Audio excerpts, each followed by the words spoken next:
Hello guys, welcome back to this channel. In this today's tutorial, I'm going to show you how to fix Samsung Galaxy USB connector not connected problem. Okay, let's get into it guys. Here I have opened my Samsung Galaxy phone and I'm going to show you two methods you can try to fix this problem. First of all, you need to go to the phone diagnostics in your setting. Go to your setting and then you're going to go to the device care.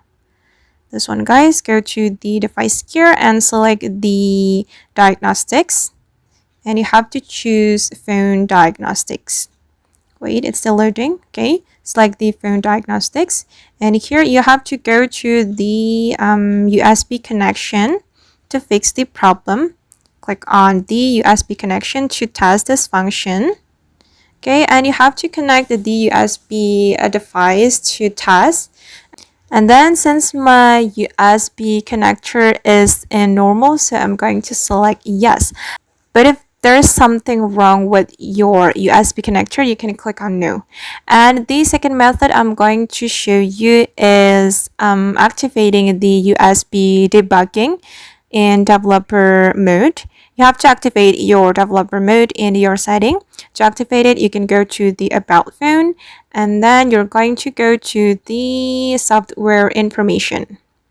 Okay, and tap on the build number many times until the developer mode activated. Okay, now the developer mode has been turned on and I'm going to go back to my main setting and I'm going to click on developer options and you can go to the search menu and search for the USB debugging. Okay, this one guys, tap on that and then you're going to activate the USB debugging and click on OK. And after that, I recommend you to restart your phone and I hope those two methods will work on your Samsung Galaxy phone guys. Thank you so much for watching and see you in the next video.